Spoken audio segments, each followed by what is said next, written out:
अशी निंदा करून त्याने हट्टाने तेथेच पुरश्चरण केले. तेव्हा पुन्हा देवीने त्याला तेच सांगितले.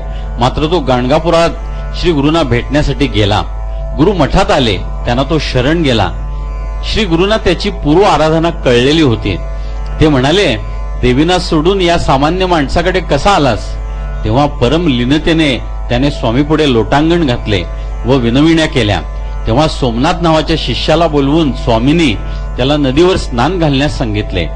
नीट संकल्प कर, त्याची सर्व वस्त्रे दूर टाकून द्या. 3 नद्यांचा संगम फार पवित्र आहे. ते दोघे गेले. नंदीला संगमावर स्नान करण्यास सांगितले. तो बाहेर आला. तोच त्याचे कोड नाहीसे झाले होते. त्याची जीर्ण वस्त्रे टाकली. तेथे मिठाचा थर जमा झाला. नंदी चांगल्या देहाचा होता. सर्वांना आश्चर्य वाटले. श्री गुरूंनी त्याला त्याच्या अंगावर अजून एक डाग होता, तो संशयामुळे आला आहे असे सांगितले. श्री गुरूंनी थोडेसे भस्म त्याच्या जिभेवर दिले व त्याला कवित्व शक्ती दिली. मग त्याने मोठे काव्य रचले. श्री षट्चत्वारिंशोऽध्याय. नामधारकाने सिद्धांना नरहरी नावाच्या कवीचे चरित्र सांगा अशी प्रार्थना केली. तेव्हा सिद्ध म्हणाले, गाणगापुरापासून जरा दूर हिप्परगी नावाचे गाव आहे. तेथे कल्लेश्वर नावाचा शिवलिंग आहे. त्या गावात नरहरी नावाचा कवी राहत होता. तो कल्लेश्वराचा भक्त होता. तो रोज 5 कविता करीत असे. त्याच हिप्परगी गावात एका ग्रहस्थाने एका मंगल कार्यासाठी श्री गुरु नरसिंह सरस्वतींना बोलाविले होते. श्री गुरूंची ख्याती सर्वत्र होती. लोक त्यांच्या दर्शनाला येत होते. त्याला पण चलण्याचा आग्रह करीत होते. त्यांच्यावर स्तोत्ररूप काव्यरचना करावयास सांगत. पण तो म्हणे, इथे कल्लेश्वर आहे, त्यावरच मी काव्य करेन, कारण त्याच्यावर माझी भक्ती आहे. इतरांची व मानवांची स्तुती करणार नाही. तो देवळात शिवपूजेला गेला. तेव्हा त्याला शंकरांच्या पिंडीच्या ठिकाणी श्री गुरु नृसिंह सरस्वती बसून सर्व पूजा स्वीकारित आहेत असे स्पष्ट दिसले. तो एकदम सर्व भेद लयास जाऊन आनंदित झाला. आपण भेदभाव कसा करीत होतो व त्यांचे दर्शन कसे घडले, तेव्हा तो त्या द्वैतातून कसा सुटलो, यावरच त्याने काव्य रचले. नंतर तो गुरूंना शरण गेला व म्हणाला, मी आता गाणगापुरास येऊन तुमचीच सेवा करीत राहीन. तेव्हा गुरु म्हणाले, तुझी द्वैत भावना गेली आहे ना, मग तू कल्लेश्वराचीच पूजा कर, मला ती पूजा मिळेल. पण त्याने निष्ठा त्यांच्या ठिकाणी वाहिली होती. तो परत जाईना. तेव्हा श्री गुरूंनी त्याचाही भक्तामध्ये समावेश केला. नरहरी कवीने श्री नृसिंह सरस्वतीवर अनेक काव्ये रचली.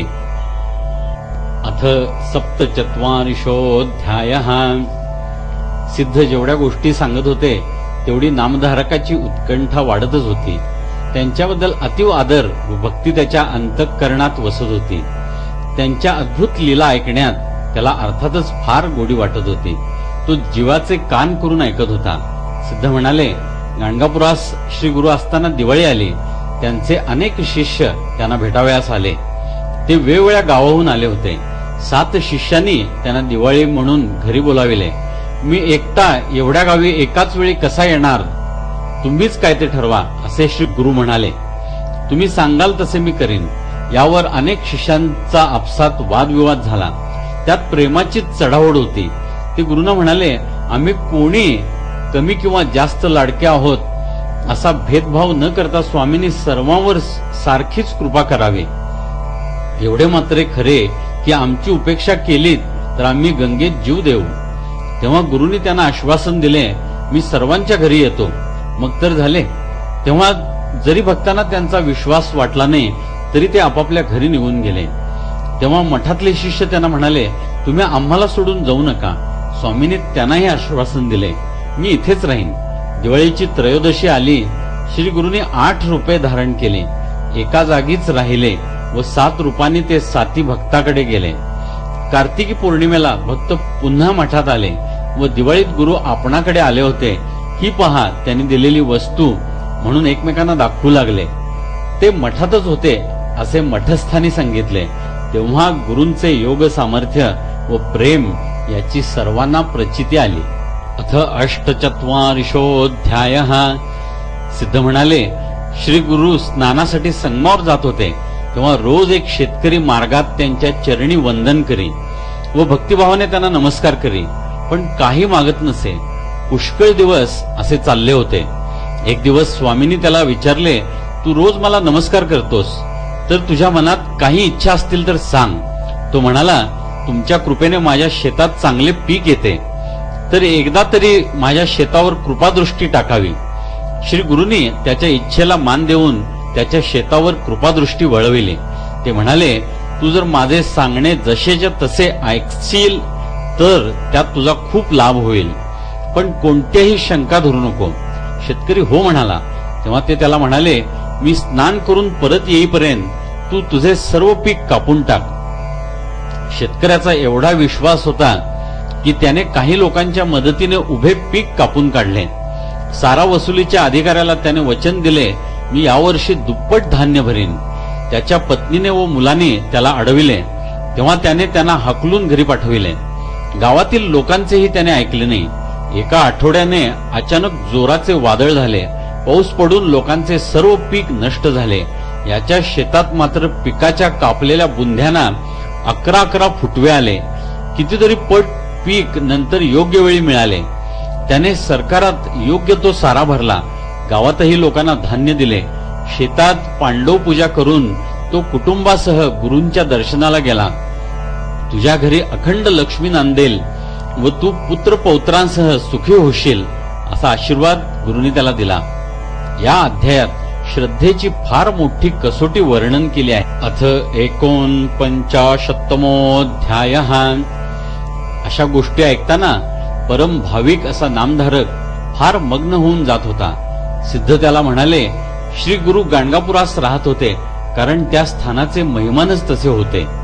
एकदा गुरूंनी शिष्यांना म्हटले, दिवाळीच्या चतुर्दशीला अमरजा संगमावर स्नान करण्यात मोठे पुण्य आहे. उत्तरेत गंगा प्रयाग वगैरे ठिकाणी जायला नको. सर्वजण संगमावर गेले आणि स्नान केले. शिष्यांनी विचारल्यावरून श्री गुरूंनी त्यांना अमरजा नदीच्या उत्पत्तीचा इतिहास सांगितला. ते म्हणाले, जालंधर नावाच्या असुराने पृथ्वीवर व स्वर्गावर सर्व देवांचा पराभव करून आपले राज्य स्थापन केले. देवेंद्र शंकराकडे गेला व त्याने सर्व दुरावस्था त्याला सांगितली व दैत्यांना मारून देवांना पुन्हा स्वस्थानी आणावे अशी प्रार्थना केली.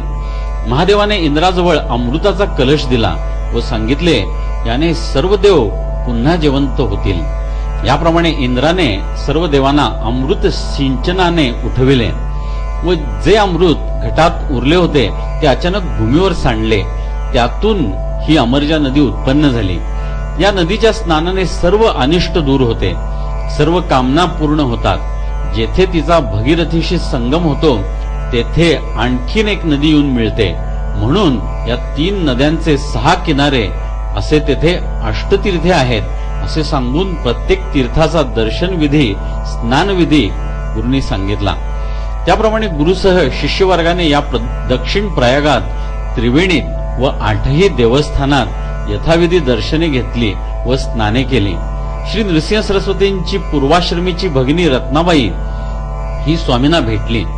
तिच्या पूर्व पापामुळे श्वेतकुष्ठ झाले होते. पापविनाशी तीर्थात तिने स्वामींच्या सांगण्यावरून 3 दिवस स्नान केले व ती रोगमुक्त झाली अशी कथाही या अध्यायात आहे.